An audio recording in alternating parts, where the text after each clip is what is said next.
Hi, I'm Troy Harrison, the Sales Navigator, and I'm here with some thoughts about why old sales techniques are backfiring with today's buyers. Remember to subscribe to see all my new videos. Recently, I spoke at a small meeting of CEOs, and a member of the group came up to me with an interesting question. First, he showed me a review that was recently posted about his company, a tech services company, which said in part, "Most dishonest salesman I've ever dealt with." He lied, and then tried to walk it back. I told him I was trying to buy tech support, not a cheap used car. Avoid. I was shocked, and the CEO said, "Let me explain." As it turns out, the salesman was executing a technique he'd been trained on called negative reverse selling. The dumb idea behind this technique, a cornerstone of a fairly popular training system, is that the salesman pretends to not see a match between his product and the customer's needs. He says something like, I'll be honest, I really don't see a fit here, but it looks like you do. Can you tell me why you're so excited?" The idea is twofold. First, you're trying to manipulate the customer into proving that he's worthy of the product by convincing you of the sale. And secondly, to get the customer to tell you his buying reasons. Here's what happened. The salesman asked the negative reverse question, and the customer responded by saying, "Well, if you don't see a fit, I guess we're done here. You're the expert." At this point, the salesman attempted to walk it back, telling the customer that he really did see a fit, and then the customer said, "So you just lied to me. Now we're really done." Sales call over.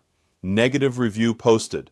And this customer would have been one of the company's top 5 customers had they won the business. You see, the salesman thought he was just executing an old sales technique and that the customer understood this. The customer, one of those younger buyers I keep talking about, felt that it was a lie, not a technique. The problem here isn't just that the technique is bad, and it is, but that the foundational assumption upon which it's built is no longer true. The assumption is that the customer won't hold a little white lie against the salesperson. That was true in the days when customers expected this behavior from salespeople. The younger generations do not expect this, which leads to my point. Many of the foundational assumptions upon which common sales techniques have been built are no longer true. The reasons for this are generational, cultural, and technological. Today's buyers are more informed, more empowered, and more knowledgeable than ever, and they cut less slack. This isn't only true of the under 40 cohort. More senior buyers are learning from the younger buyers too. Let's take a look at some foundational assumptions that are becoming obsolete. First, buyers expect salespeople to fudge a bit. This assumption has led to a number of sales techniques, like the one I just mentioned, where salespeople play a little fast and loose with the truth because buyers expect it and let them get away with it. But younger buyers don't have that same cultural expectation. What past generations perceived as fudging a bit, they perceive as lying, and they have a zero-tolerance policy for lying. Second, people buy from people they like. Seems elementary, right? They have to like you before they buy, right? Not so much anymore. Younger buyers form relationships in the inverse of the way that older buyers do. Older buyers had to like you first, then they'd move to business issues. Younger buyers are business first, and if you can help them solve their business needs, then you get an opportunity to form a personal relationship with them. In fact, many younger buyers see salespeople opening by asking about their personal lives as not only phony, which it is, but even a bit creepy. So stop looking for the damned fish on the wall and focus on business. Third, you can keep your pricing, contract terms, and so on a secret. A few years ago, I was working with a client who mentioned his top competitor and said, "Boy, I sure wish I could find out what their contract terms are." So I Googled it, and sure enough, one of their customers had scanned the competitor's contract and posted it.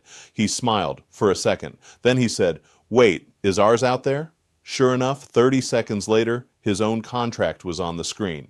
Here's the funny part. His terms were way friendlier than his competitors. I told him that he should post his contract on his own website and lean into it.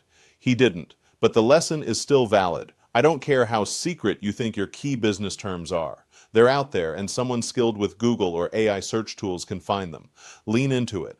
Embrace transparency before it's forced upon you. Fourth, do something good for someone and they'll tell one person. Do something bad to someone and they'll tell 10 people. Well, as my example at the start showed, people now have the capability to tell the entire world what you've done, be it good or bad.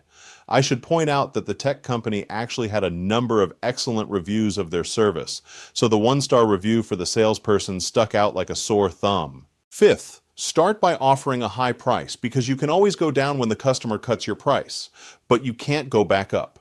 One interesting aspect of the millennial and Gen Z generations is this. Not only do many of them not want to negotiate, and actually most people of any generation don't, they don't know how to negotiate.